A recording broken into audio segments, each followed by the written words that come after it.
Hi, I'm Nicola McGeady and welcome to bettingnews.boylesports.com, and joining me to preview the Premier League darts in Belfast this Thursday night is Leon Blanche.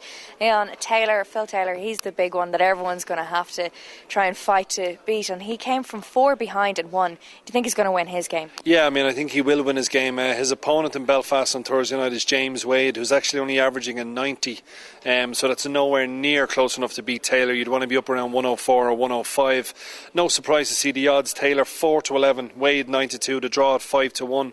I think if you were having a bet on this game, maybe go for something like Taylor to win 8-1 or 8-2, because I think he will actually hammer James Wade. Wade is the current champion, but he's just not on form. So back to power, even in the handicap betting, that's probably where you might get a little bit of value. I'm assuming he'll be probably -4.5 legs at even money, but I still think Taylor can cover the spread. Okay, and looking at some of the other matches, where do you think the value lies? Yeah, well, I'm looking at Mervyn King is taking on Ronnie Baxter, and Ronnie Baxter was the player who went 4-0 up against Taylor last week.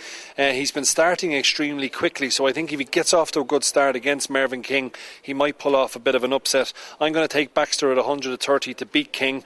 A.D. Lewis had a 105 average last week. That's very, very impressive, but he's a bit of a hit and miss dart player. If he can reproduce 105, he should have the beating of Terry Jenkins, so I'm going to stick with the young lad Lewis at 5-6. And then finally, it's an Aussie against a Dutchman, Simon Whitlock against Raymond van Barneveld.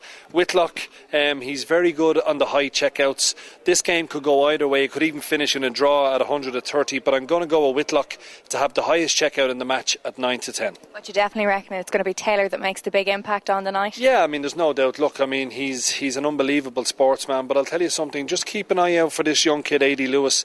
If he can keep 105 on a solid, consistent basis, he could be the man who might take eventually the crown from Taylor. As we all know, Taylor taught Lewis everything he knows, so that's an interesting sideline.